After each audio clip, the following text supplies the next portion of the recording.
અંકલેશ્વર રાજપીપળા ચોકડી નજીક આવેલ ડીમાર્ટની પાછળ આવેલી રામ વાટિકા સોસાયટીમાં બંધ મકાનને તસ્કરોએ નિશાન બનાવ્યું.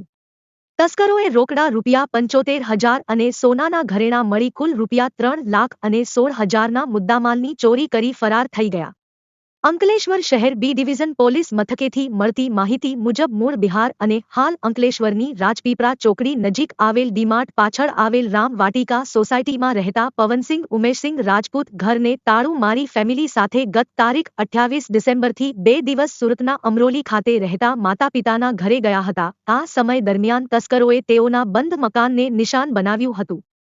તસ્કરોએ મુખ્ય દરવાજાનો નકુચો કાપી ઘરમાં પ્રવેશ કર્યો હતો અને મકાનમાં રહેલ સોનાના ઘરેણાં અને રોકડા ₹75,000 મળી કુલ ₹3,16,000નો મુદ્દામાલ ચોરી કરી ફરાર થઈ ગયા હતા. સવારે દૂધ આપવા આવતા દૂધવાળાએ મકાનનું તાળું તૂટેલી હાલતમાં જોતા મકાન માલિકને તુરંત જાણ કરી હતી, જેથી મકાન માલિકે તુરંત સુરતથી ઘરે આવીને તપાસ કરતા મકાનમાંથી સોના-ચાંદીના દાગીના તથા રોકડા ₹75,000 મળી કુલ ₹3,16,000ની ચોરી થઈ હોવાની વિગતો સામે આવી હતી.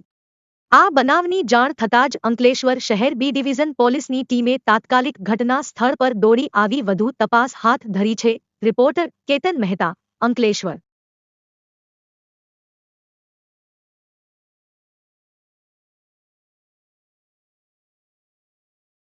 मेरा नाम पवन कुमार सिंह है और मैं अंकलेश्वर राम वाटिका सोसाइटी में रहता हूँ।